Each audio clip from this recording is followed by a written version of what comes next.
गाड़ी आए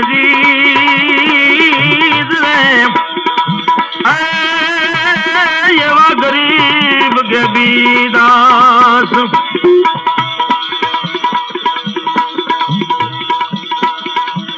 बड़िया के पुनाव हेतनी खबर नथी न सौतम शरण नायदास तने वलकू बापू विनती करे अरे सतगुरु गरीबदास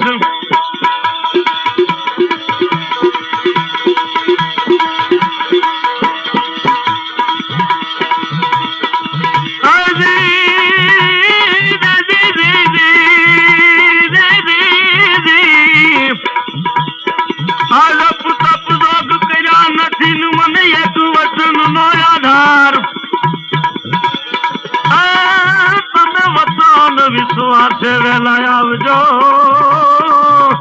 मारा नो धार नया धार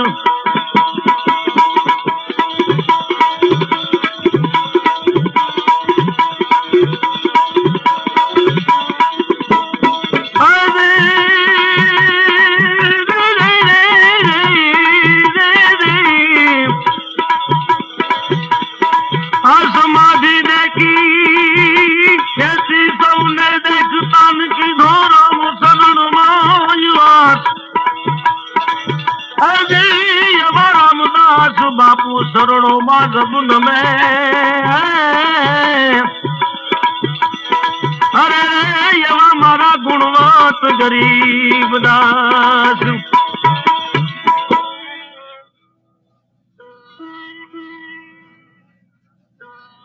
સમરથ સંત ગરીબદાસ બાપુ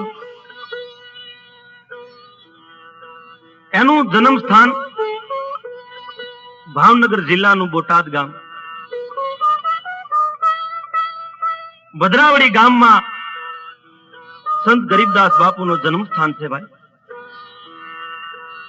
જો ભાઈ જોવાની વાત તો એવી છે આ બાપુનું દૂધ હતું ભાઈ સંધિનું એના માતાની વાતની કોઈ જાણ નથી પણ એના પિતાનું નામ લોકો ભગત જમાદાર કહેતા જમાદારના નામથી પૂજ્ય બાપુના પિતાશ્રી ઓળખાતા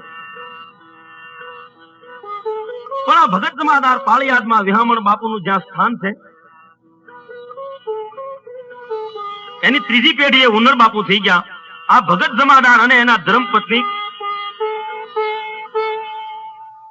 ઉનર બાપુના શિષ્યો હતા અવારનવાર બંને માણસો આ જગ્યામાં જઈ અને પીરની ટેલ કરતા ભક્તિ કરતા આ જમાદાર ને ભાઈ બે દીકરીઓ બે દીકરીઓને ઘરે બારે જમાદારે કરી છે ભાઈ જમાદારની ઘણી ઉંમર હતી પણ એને ઘરે દીકરો નહોતો કારણ કે સંતાન છે એ જ માવતરની માયા છે અને કીધું છે ને કે ડુંગરની ખડકે ઉગીયો ઝંખા ઉગા ભાણ પુત્ર વગેરેના માનવી એના જૂના બળે ભગત જમાદાર પાળિયાદની જગ્યામાં ટેલ કરે છે સેવાઓ કરે છે એક વખત હુનર બાપુ કહે છે કે જમાદાર બે દીકરીઓને તમે સાસરે વળાવી દીધી પણ તમારે દીકરો નથી ને ભગત જમાદાર બોલ્યા કે બાપુ આપની દયા હોય એમ થાય ઓહો પછી તો હોલિયો બોલ્યો હુનર બાપુએ કીધું કે જમાદાર હું નહીં પણ તમારી આશા પીર પૂરી કરશે હો બસ આ પાળિયાદનો હોલિયો જીદી એમ બોલ્યો કે જમાદાર તમારી આશા પીર પૂરી કરશે બરોબર 9 મહિને જમાદારને ઘેરે બાળકનો જન્મ ઈ બાળક બીજું કોઈ નહીં પણ સંત ગરીબદાસ.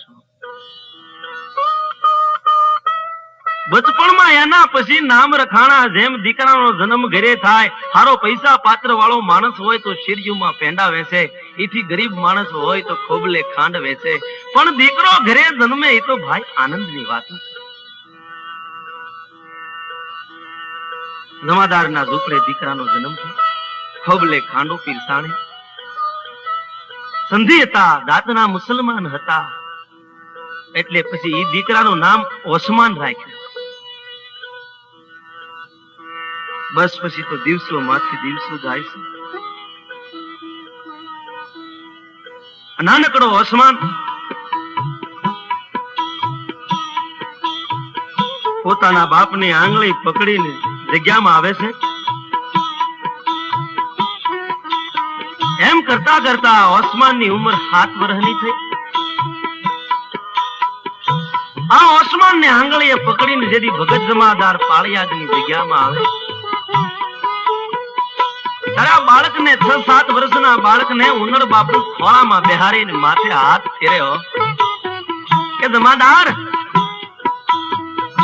તારો દીકરો મોટો સંત જગતમાં થયો, પ્રગટ પીરાણા ઉભા કરશે તારો ઓસમાનો.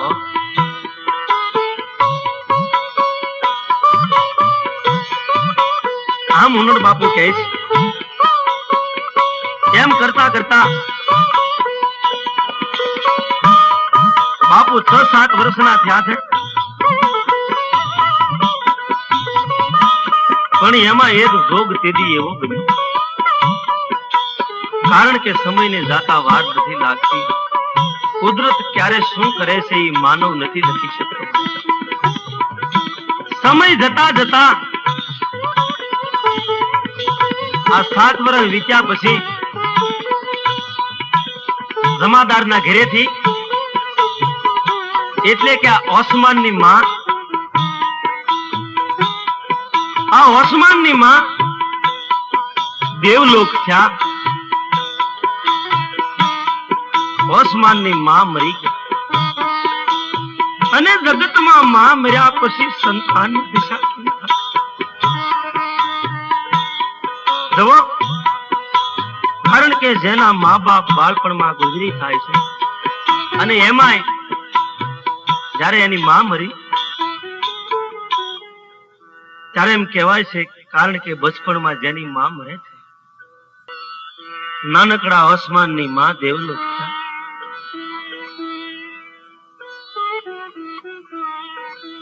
ભગત જમાદારે મુસલમાન વિધિ પ્રમાણે એની દફન લીધી. પછી તો બાળક નોધારો બની ગયો, પણ એને પિતાની ઓછ હતી. હવે સમય માથે સમય, દિવસો માથે દિવસો, ભાઈ સમયને જાતા જગતમાં વાર નથી લાગતી. ઓસમાનની ઉંમર 8-9 વર્ષની થઈ ગઈ છે. 8-9 વર્ષના ઓસમાનને લઈને ભગત જમાદાર પાળિયાદની જગ્યામાં સેવા કરે છે.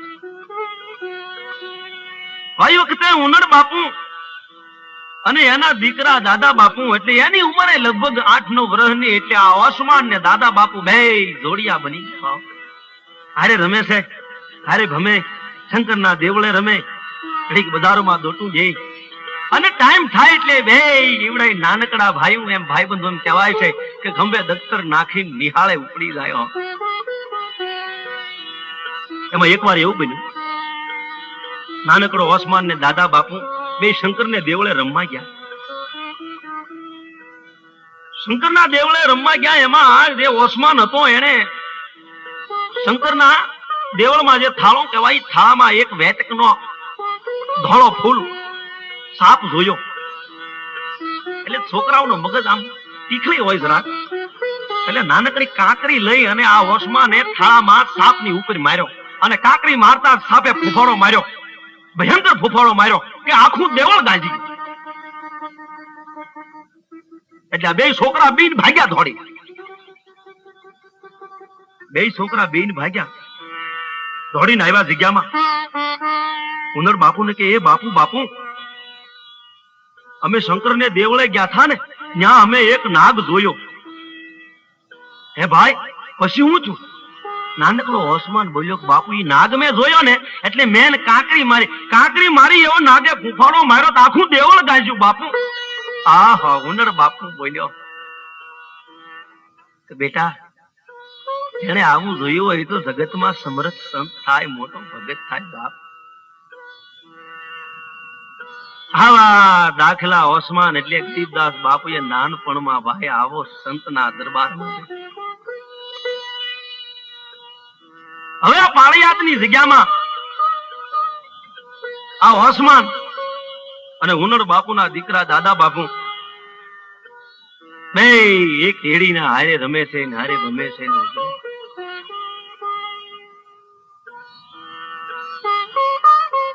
હવે આ બે ભાઈબંધનો એક નાનો એવો ગોઠિયો જાતનો વાણિયો, એનું નામ પાનો.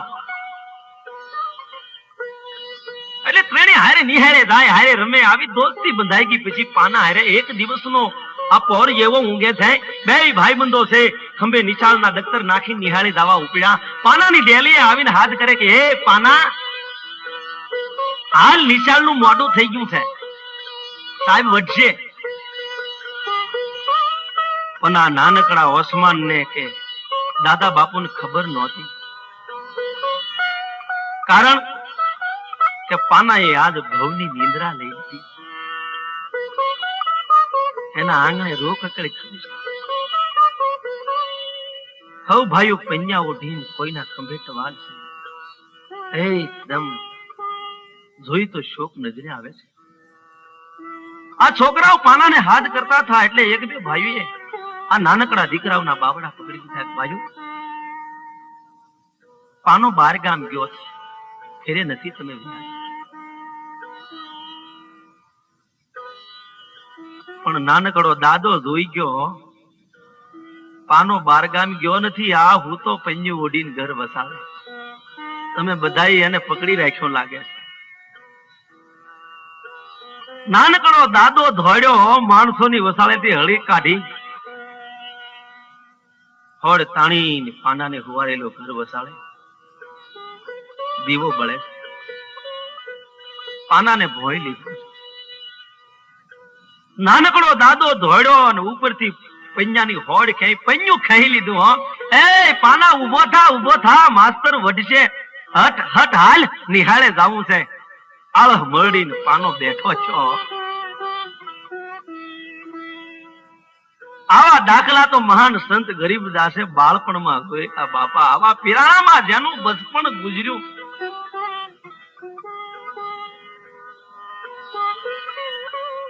ઈ નાનકડો ઓસમાન આ પીરાણામાં મોટો થાય છે ભાઈ, પાળિયાદની જગ્યામાં.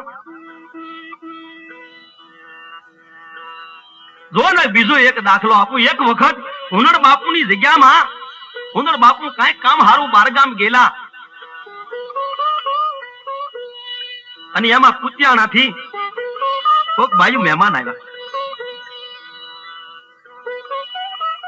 આવ્યા. એટલે આ હુનર બાપુના ઘરેથી બાયુને પૂછે છે કે બાપુ નથી તો બાર ગામ ગયા છે, પણ તમે શા કામ હારું આવ્યા છો એ તો કયો.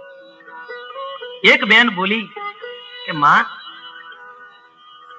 આ બેન ની ઘરે સંતાન નથી, પારણું નથી, હારું અમે જગ્યામાં આવ્યા છે.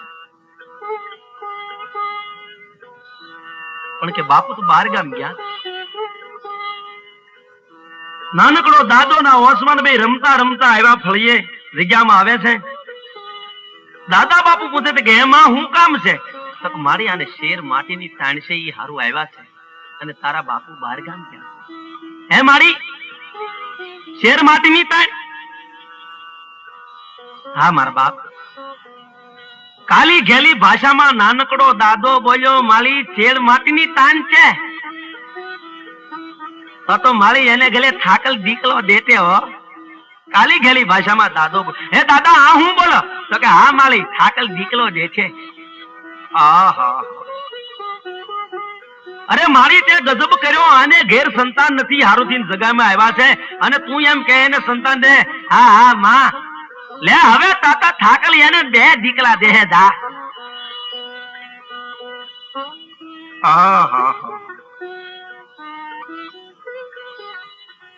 આવા વસંતો બાળપણમાં દાદા બાપુએ દીધેલા હો. અને આ નાનકડો આસમાન એટલે સંત ગરીબદાસ બાપુએ નજરો નજર જોયેલું બાળપણમાં. હવે વાત બની ગયા પછી ઉનર બાપુ બારગામ થી આવ્યા અને આમ ઘરેથી વાત કરી કે દાદો આમ બોલી ગયો.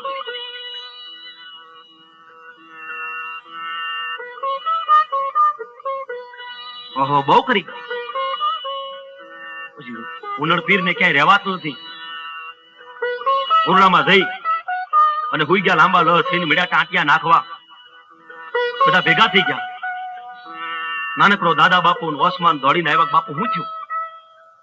તો કે બસ કે મને બહુ પડી પીડા થાય, બળતરા થાય છે. મીડા પગ કચરવા, મીડા વાહર નાખવા. તો આ વાહર મને કામ નહીં કરે. તો બાપુ જવું પછી થોડાક નળિયા ખેવી નાખું મોભારે થી તો હવા આવે. જવું મોભારે સડું. ઉનડ પીર બોલ્યો, ઉનડ બાપુ બોલ્યો કે એ મોભારે સડી નળિયા નથી ખેવવા. પછી તો નાનકડા દાદે હાથ ઉપર કર્યો ને હા મોભારે જવા દીધો ને ઉભા ઉભા હેઠે ઉભા ઉભા નળિયા નાગા કર્યા. ઉનડ પીર ની બળતરા વહી ગયો. બેઠા થઈ ગયા. બસ હવે મને મુદલ પીડા નથી. કે કેમ બાપુ? તો કે નાનકડો દાદો હેઠે ઉભા ઉભા તો મોભારાના નળિયા આઘા કરે તો ઈ બે દીકરા જે એમાં નવાઈ નથી. હવે મારી ચિંતા મટી ગઈ. આવા દાખલા ગરીબદાસ બાપુ નજરો નજર ભાઈ જોયેલા.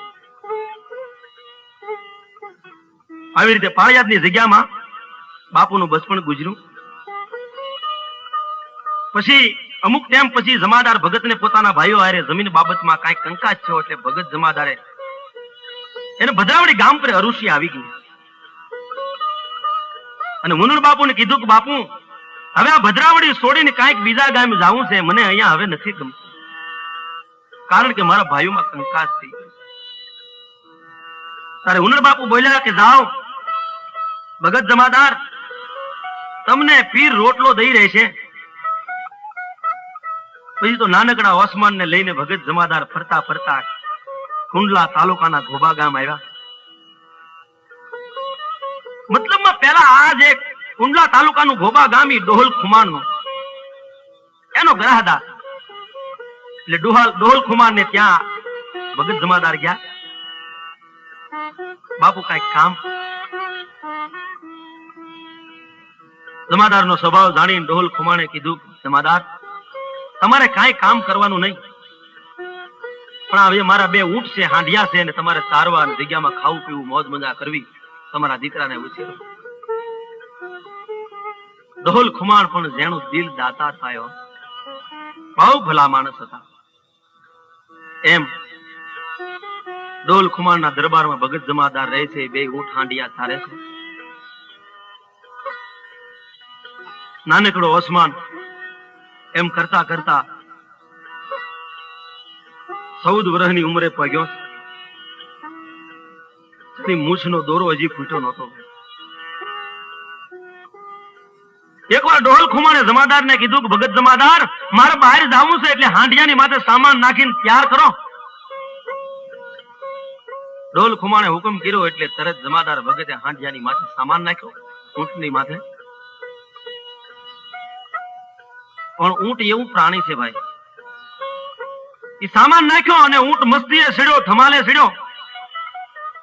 આ મસ્તી કરતા કરતા ભગત જમાદાર નો જે હાથ છે ને ઊંટે મોઢામાં લઈ લીધો. હાંડિએ હાથ પકડી લીધો.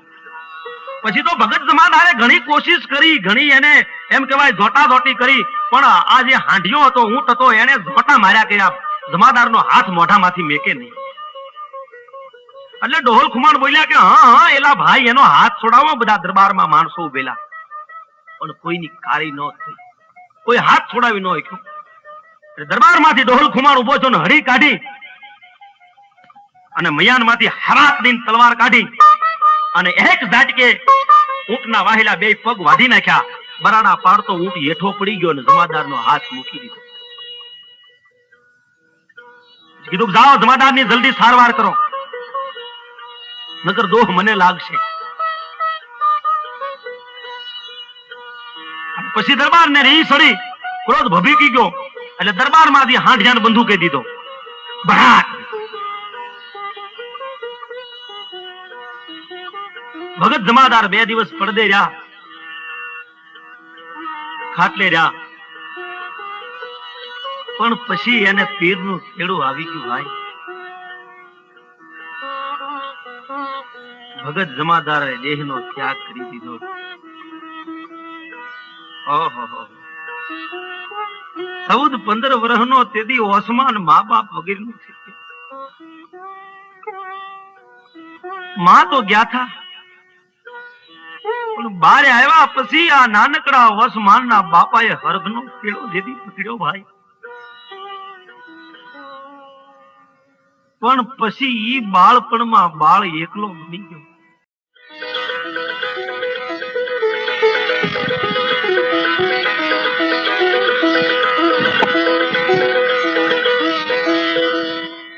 આમ નાનકડા ઓસમાનના બાપુ ભગત જમાદારે દેહ છોડી દીધો, બાળક એકલો બની ગયો. પછી મુસલમાન વિધિ પ્રમાણે આ ડહોલ ખુમાણે એની દફન વિધિ કરી અને એની પાછળ જે કઈ કાર્ય થતું હતું આ દરબારે બધું પૂરું કર્યું. હવે જે આ બાળક ઓસમાન હતો, 15 વર્ષની ઉંમર થઈ ગઈ એની, પછી દરબારમાં રોટલા ખાય છે અને મોટો થાય છે. હવે બાળપણમાં તો મા બાપ વયા ગયા ના, પછી ડહોલ ખુમાણ ને એમ થયું કે હવે આ દીકરાનું કોણ. એકવાર ડહોલ ખુમાણ કહે છે કે હે ઓસમાન, હવે તારે અહીંયા ઊંટ નહીં ચાલવાના ભાઈ, ગઢમાં તારે કાંઈ કામ ન કરવું, કારણ કે દીકરો નોધારો બની ગયો ને. ડહોલ ખુમાણ દયાળુ હતો ભાઈ. એને એમ કીધું કે ઓસમાન, તારે ગઢમાં કાંઈ કામ ન કરવું, 2 ટાઈમ ખાવું પીવું અને તારે અહીંયા રહેવું. હવે તારી ઉંમર થઈ એટલે હું તારે જોડે, એટલે કે તને તારો હક પણ તારું જોગ જોઈને કરાવી દે. ક્યાંક ગામમાં નાનું એવું ખોડું બનાવી દઈશ, 1-2 હાથીની તને જમીન આપી. પણ બેટા તું શોક કરતો નહીં હવે હો. ભગત જમાદાર નું ભલે અવસાન થયું, પણ હું તારા બાપ ને ઠેકાણે શું હો. ભોબાનો દરબાર ડહોલ ખુમાણ તેદી એમ બોલ્યો તો બહુ દયા હતી આના દિલમાં. નાનકડા ઓસમાન ની આંખમાં આહોડા આવી ગયા. ડહોલ ખુમાણ, બાપુ શરીર તો સૌને છોડવું પડે છે, એમાં મને ઉપાધિ હે. ધણીને ધાર્યું એમ થયું. ઓહો, ત્યારે દરબારમાં બેઠેલા લોકોને અજાયબી લાગી કે નાનકડો દીકરો એટલું બોલે કે શરીર હવને છોડવું પડે છે, કુદરત કરે ઈ ખરી. ત્યારથી દરબારમાં નક્કી થઈ ગયું કે આ કોઈ છોકરો નહીં, પણ આ જગતમાં મહાન સંત થાય. આવા બચપણમાં જેના વિચાર. પછી તો ગામમાં મંદિરે, દેવ મંદિરે ક્યાંય ભજન કીર્તન થતું હોય, ત્યાં ઓસમાન જાય, કુદરતનું આરાધન કરે, ભજન ગાય, કીર્તન ગાય. બોલે ટાઈમ થાય એટલે ગઢમાં ખાઈ પી લે. આમ આમ કરતા કરતા સમય વીતે છે. એમાં એક દિવસ ભોબામાં પાઠ કર્યો પીરનો. એટલે ભમોદરાના નિવાસી શ્રી વાલમરામ બાપુ આવ્યા. ગારિયાધારની જગ્યામાંથી ભોજા ભગતના શિષ્ય વાલમ બાપુ આવ્યા અને ચોથો આવડો નાનકડો ઓસમાન પાઠમાં હતો.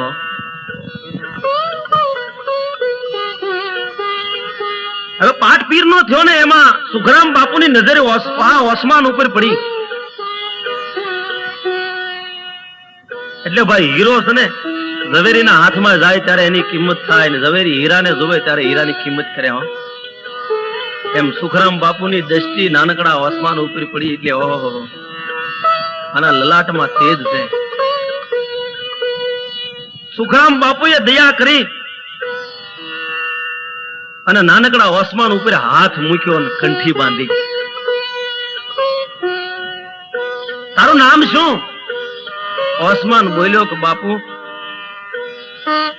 મને સંધિનું દૂધ છે મુસલમાનનું, મારું નામ ઓસમાન. હા હા હા, તો તું કોઈ ખુદાનો ફરિશ્તો છો ભાઈ. પણ તારું નામ ઓસમાન છે ને, પણ તારો જીવ બહુ ગરીબ છે ભાઈ. નાનકડા ઓસમાને બે હાથ જોડ્યા એટલે સુખરામ બાપુએ માથે હાથ મેકીને કીધું કે ભાઈ તું ગરીબ છો ને, એટલે આજથી હું તારું નામ ગરીબદાસ પાડું છું. જા, આ ગરીબદાસ નામ સમરથ સુખરામ બાપુએ નામ રાખેલું એનું.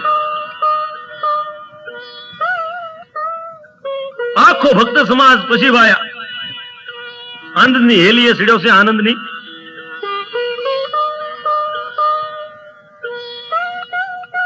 એમ કરીને પાટમાંથી સૌ સંતોએ પછી વિદાય લીધી. રાજભર રૂડા ભજનિયા ગવાણા. બીજા દિવસે પછી તો સમરથ સંત સુખરામ બાપુનો હાથ માથે પડ્યા. પછી તો આ ગરીબદાસ બન્યો ને ગરીબદાસ ને મનમાં એમ થયું કે ઓહો,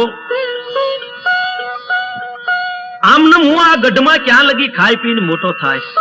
કાંઈ કામ તો હવે હું કરતો નથી, મને દરબાર કાંઈ ચિંતા નથી કામ, અને આમનું મફતનું ખાવું. આની કરતા હાલની કાંઈક પીરની બંદગી કરું, કુદરતનું ભજન કરું, મારો બેડો પાર થઈ જાય. આમ મફતનું હું ક્યાં લગી ખાય. તો ભાઈ ગોબાના સીમડા ઉપર એક પીરની દરગાહ હતી.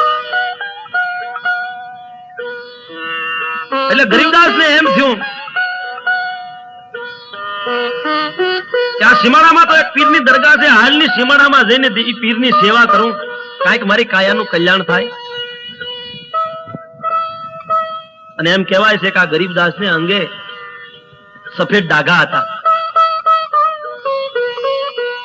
આવો વિચાર આવ્યો એટલે આ ગરીબદાસ બાપુ નાનકડો આ જે કહી છે ગરીબદાસ, પછી તો બાપુ બન્યો ને ભાઈ, સંત બની ગયો.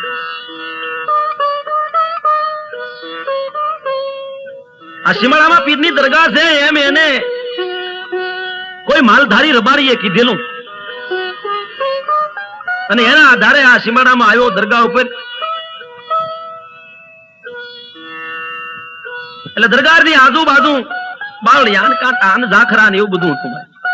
વાડ જામી ગયેલી.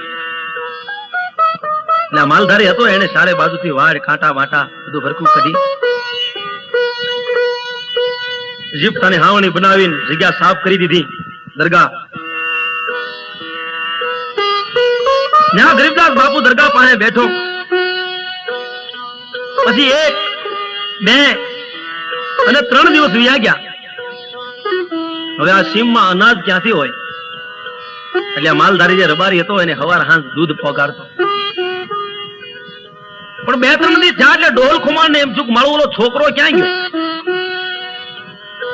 ગામના માણસોને કીધું કે ભાઈ આ અહીંયા છોકરો હતો, ઈ તમારી હારે સત્સંગ કરતો, તમે ક્યાં એને જોયો છે? તમારી હારે ભજનમાં બેહતો ગાતો, આ 2-3 દિવસથી ઉયો ગયો છે. એને માં તો નહોતી, એના બાપે અહીંયા દેહ છોડ્યો. ભાઈ આ છોકરાને ગમે એમ થાય ક્યાંક ગોતો. તારે ભગતના મનમાં એમ થયું કદાચ અહીંયા નહીં તો ક્યાંક સીમમાં ઓળી બેઠો હોય, તપાસ કરો તો ખબર પડે. તારા રબારી આ જે માલધારી હતો એને એમ વાત પોગાડી કે ભાઈ આ જે તમે છોકરાને ગોતો એ તો સીમમાં જ્યાં નુરાપીરની જે દરગાહ છે 3-4 દિવસથી ત્યાં બેઠો તો ભૂખ્યો તરશો એનું શું થતું છે? તો કે સવાર સાંજ બાપુ ત્યાં દૂધ પોગાડું.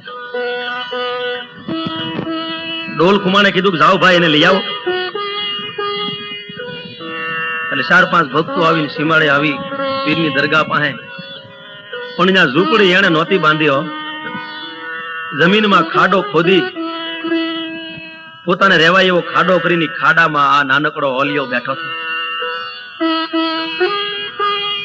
પોતાની હેડીના જે ભક્તો હતા એ આવીને કહે છે કે ગરીબદાસ આમ સીમમાં ભૂખ્યા ભક્તિ નહીં થાય બાપા, શરીરને હાંસવા માટે કાંઈક ખાવું જોઈએ ભાઈ. હાલ દરબારમાં હાલ બાપુ બોલાવે છે તો કે નહીં ભાઈઓ હવે મારે દરબારમાં નથી આવવું, હવે મારે પીરની બંદગી કરવી.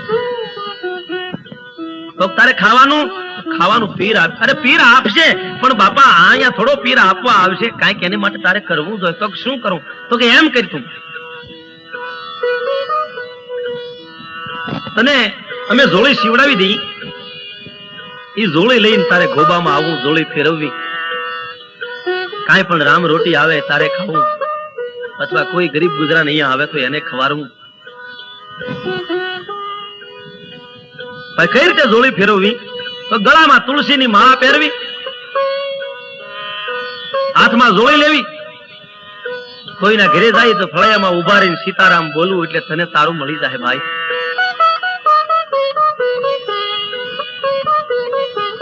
આમ ભક્તોએ એને શીખવાડ્યું, એને કીધું.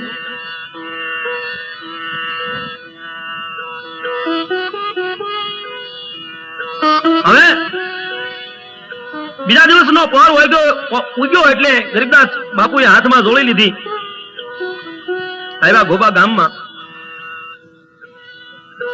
પણ ત્યાં દરબારને ખબર પડી ગરીબદાસ ગામમાં જોડી ફેરવે છે, એટલે ગરીબદાસને બોલાવ્યો ગઢમાં કે ગરીબદાસ ગામમાં જોડી ફેરવીમાં બાપ મારી આબરૂને લાસન લાગશે, ગઢમાં રહી જા, તારે જોતું હોય તો બધું હું તને આપું, તું કે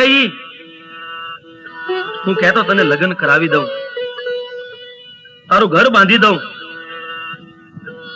બાપ ગરીબદાસ તું જોડી ફેરવીમાં બાપ. ગરીબદાસ બાપુ બોલ્યા કે દરબાર હવે ગઢમાં રહેવું નથી, લગ્ન નથી કરવા, ઘર ખોડું મને પીર આપી રહે, મારે રહેવાય કાંઈ જોતું નથી. ધર્મની જોડી આ ફેરવીને મારા પેટનો ખાડો હું પૂરો કરી લઈશ. બસ હવે મને ભજન કરવા જો, મને હવે કાંઈ કહેવો. પછી ડોહલ ખુમાણ ને એમ લાગ્યું કે નહીં, હવે આને ભક્તિનો માર્ગ પકડ્યો છે, પકડવા જો, એને અટકાવવો નથી. પણ હારો ગરીબદાસ પીરની બંદગી કર, સેવા કર, ગોબામાં જોડી ફેરવજે, પણ તને કઈ જોતું ખૂટતું હોય તો મારા દરબારમાં આવીને લઈ જાજે. અડધી રાતે તારે આ ગઢમાં આવવાની છૂટ છે. આમ બાપુ ગોબામાં દરરોજ સવારમાં આવી જોડી ફેરવે, રામ રોટી. એમાં એક દાખલો તો મને એવો મળ્યો છે કે આ બાપુ જયારે ગોબામાં જોડી ફેરવતા, સવારમાં લોટે આવતા, કોઈના આંગણે આવીને ઉભા રહે છે. પણ બેન દીકરી કે વવારું કોઈ ઘરમાં કામ કરતી હોય, ઓસરીમાં ઘોડિયું હોય, છોકરું હૂતું હોય, અને છોકરું કદાચ રોવા મળે ને તો આ બાવલીઓ ઈ ઘોડિયાની દોરી હાથમાં લઈને હિંચકો મળે નાખવા હો, જોઈને ટીંગાડી જઈ ખીલ દે, છોકરાને મળે રમાડવા. ઘરમાંથી માં દીકરી કોક બારું નીકળે ખબર પડે, ઓહો આને તો બાપુ હિંચકો નાખે છે, બાપુ તમારે મોઢું થઈ જાય, લ્યો લોટ. આવો જેને બાળક માથે પ્રેમ હતો, બાળક પ્રત્યે તો બાપુને અનહદ પ્રેમ હતો ભાઈ. આમ કરીને દિવસો જાય છે. એમાં એમ કહેવાય છે કે ભદ્રાવડી ગામમાં બાપુના મામા રહેતા, એને ખબર પડી. એના મામાને 12 હાથીની જમીન જસદણ દરબારે આપેલી, પણ ગરીબદાસ બાપુના મામાને સંતાન નહોતું. એટલે કોઈને કીધું કે ભાઈ મારો ભાણેજ ગોબા ગામમાં છે, એને જઈને કોક તેડિયાવો, કારણ કે હવે મારી દેહે પડવા આવી છે, આ મારી 12 હાથીની જમીન કોણ સંભાળશે. એને તેડિયાવો એટલે આ બધું એને સુપ્રત કરી દઉં, કારણ કે હવે મારે માથે ધોળા કેસ આવ્યા છે. 2-4 ભાઈઓ આવ્યા ગોબામાં, ત્યાં તો વાતની ખબર પડી કે ભાઈ એ તો સીમાડામાં પીરની સેવા કરે છે, દરગાહે બેઠો. માણસો ત્યાં આવ્યા, બધી વાત કરી કે તમારા મામા તમને આ રીતે તેડાવે છે, તમે હાલો, તમારે એના દીકરાનો વારસો સંભાળવાનો છે, તમારા મામા તમને બધું સોંપી દે, અને 12 હાથીની જમીન છે. ત્યારે બાવલીઓ બોલ્યો, સંત ગરીબદાસ બાપુ બોલ્યા, મારા મામાને દીકરા જોતા હોય ને તો બીજા ઘણા છે, એને ગ્રાહ સોંપી જો, મારે તો પીરની બંદગી કરવી જ ભાઈ, મારે ગ્રાહ નથી જોતો.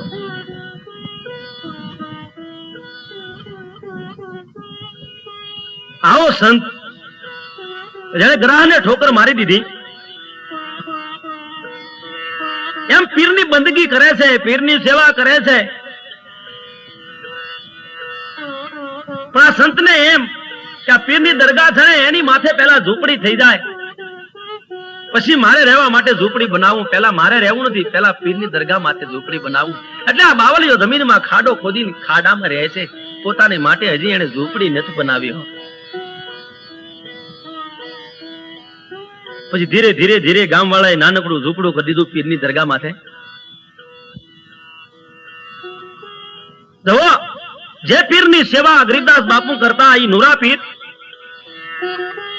વરિયા પ્રજાપતિના કુળમાં પૂંજાય છે.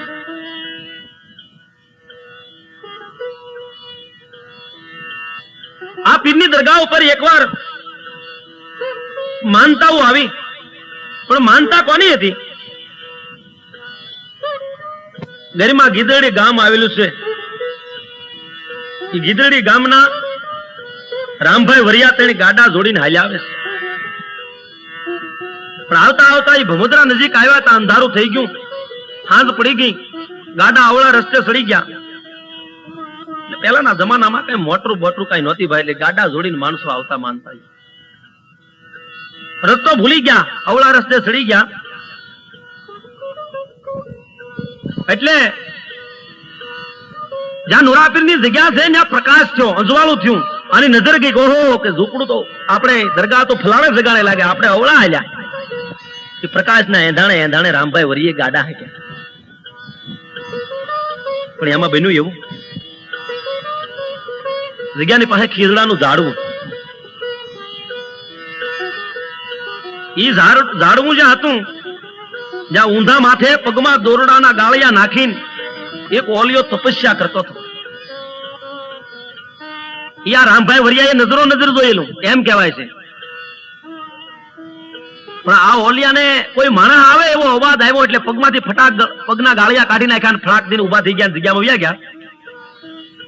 પણ રામભાઈ વરિયા એમ કહેવાય છે કે જ્યાં દરગાહ પાસે આવ્યા ને એ બાવાને વાત કરી, સંતને વાત કરી કે બાપુ અમે આ જગ્યા પાસે આવું જોયું, કોણ હતું?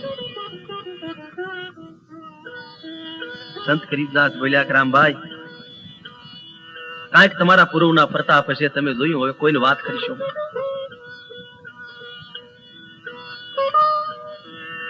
ઓહો, રામભાઈના મનમાં થઈ ગયું કે ઓહો આવો ઓલિયો ખીજડાના ઝાડવે પગમાં ગાળિયા નાખીને ઊંધે માથે તપસ્યા કરે. આને કોઈએ જાણ્યો નહીં. આ સંતની પણ કોઈ ઓલિયો હોવો જોઈએ, પીરનો અવતાર હોવો જોઈએ, નકર આમ ન બને. જગ્યામાં માનતા હું કરી. ગીદડીના રામભાઈ વરિયા બોલ્યા કે બાપુ માનતા પૂરી થઈ ગઈ, પણ હવે ગાડામાં બેસી જાવ ને મારી હારે ગીદડી હાલો. રામભાઈ વરિયા ગરીબદાસ બાપુને ગીદડી લઈ ગયા. વરિયાના ખોડે ખોડે ગામે ગામે જાણ કરી કે જે આપણા કુળમાં પીર પૂંજાય છે ત્યાં ઓલિયો સેવા કરે છે, તો એને માટે કાંઈક નક્કી કરો. એટલે એ વખતમાં આ રામભાઈ વરિયાએ ગામડે ગામડે નેહડે નેહડે ઝૂંપડે ઝૂંપડે જ્યાં વરિયા રહેતા હતા ત્યાં ફેરવ્યા અને ખોડા દીઠ એટલે કે સુલા ફૂકના પસા ફૈજા કરી દીધા, એને કે મહિને પસા ફૈજા તમારી જગ્યામાં આપવા. પછી તો જગ્યા ધીરે ધીરે ધીરે મળી વધવા, કારણ કે મહિનો દિવસ થાય એટલે આ બાપુ સેવકોમાં ફરે અને ઘર દીઠ પસા ફૈજા કરી દીધા, એની અંદર બાપુ આ પીરની સેવા કરે, એમ થોડો ઘણો ખર્ચ નીકળે. બાપુ તો સમર્થ સંત હતા ભાઈ, પણ ઘણાએ એને જાણ્યા નહોતા.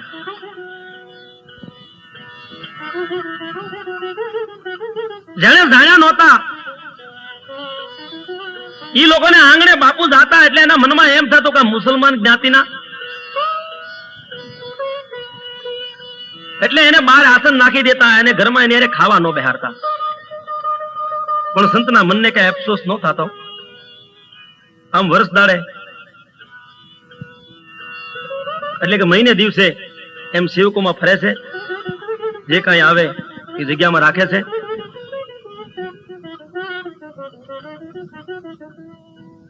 એમ કરતા કરતા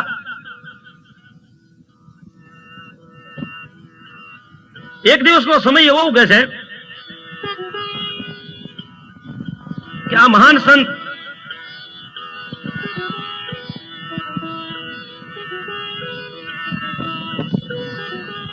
ગરીબદાસ બાપુની દયાથી, પીર બાપાની દયાથી, આ ભાવનાથી આ જગ્યા ફળી ફૂલી. દિવસો પર દિવસો ગયા પછી જબરદસ્ત મંદિર બંધાણું. હાલમાં જ્યાં નુરાપીર બાપાનું મસ્તક છે, જગ્યા છે સીમાડામાં, ત્યાં બાપુ રહેતા. એ ગોબાના પાદરમાં જગ્યા છે, ત્યાં બે જગ્યાએ બાપુ સેવા કરતા. પછી સંવત 2032 આ બાપુને એમ થયું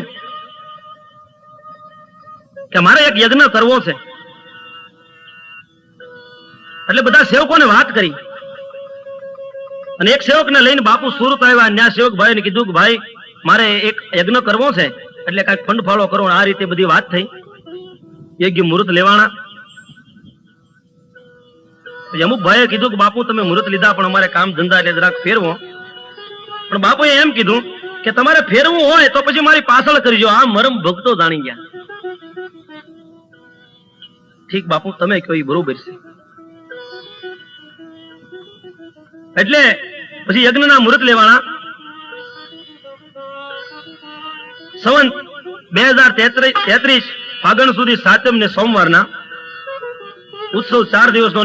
પછી ઉત્સવ આદર્યો અને ગામડે ગામડે કંકોત્રી લખાણી અને માણસો ને માનો મેદની મળી ઘોબાને આંગણે ઉમટવા. રૂડા માંડવા બંધાણા, તોરણિયા બંધાણા અને ઈ બહેનો ને દીકરીઓને રૂડા મંગળ ગીતો ગાતી ગાતી ઘોબાના પાદરમાં ગાતી હતી અને આખું ગોકળિયા જેવું ઘોબા ગામ બની ગયું.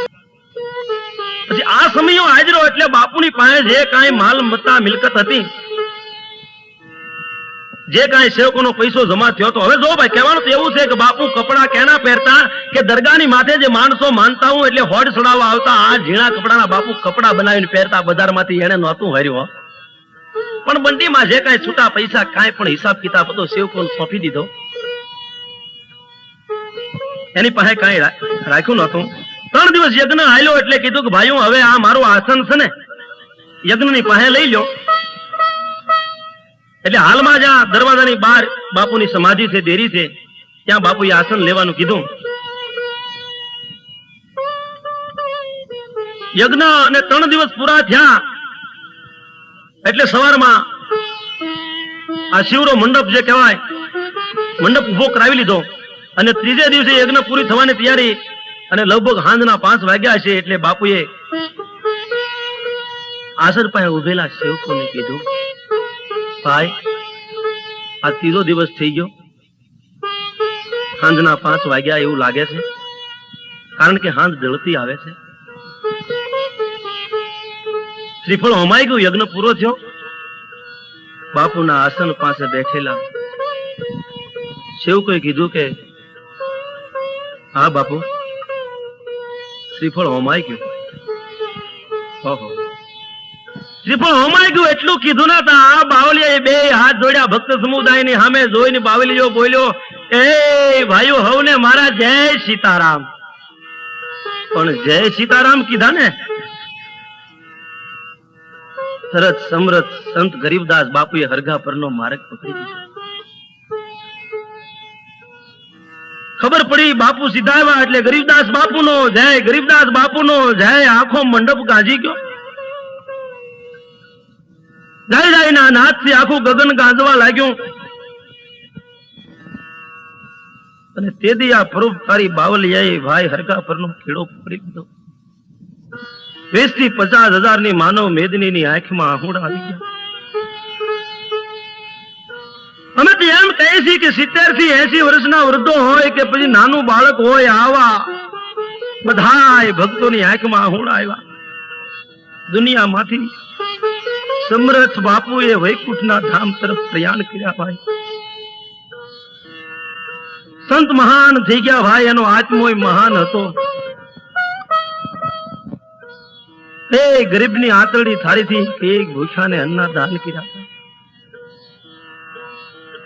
આવા ઇતિહાસના પાનામાં તો ઘણા સંતોના દાખલા જોયા છે, પણ આમંત્રણ આપીને યજ્ઞ કરાવે ને 20,000-25,000 માણસોની મેદનીને બોલાવીને પછી દેહનો ત્યાગ કરે એવો ઇતિહાસના પાનામાં આવા એક સંતને મેં તો જોયા જ ભાઈ. કારણ કે બધું જાણવું સહેલું છે, મરણને જાણવું દોયલું છે ભાઈ. કે જેને પોતાનું ભાવિની ખબર પડી ગઈ કે હવે મારે જાવું છે, એવા સમરથ ગરીબદાસ બાપુએ મેળામાં દેહનો ત્યાગ કર્યો. હાલમાં જ્યાં નુરાબીર બાપાનું આશ્રમ સીમાડામાં, ત્યાં હાલમાં બાપુની સમાધિ છે. એ જગ્યામાં અત્યારે રામદાસ બાપુ બિરાજે છે.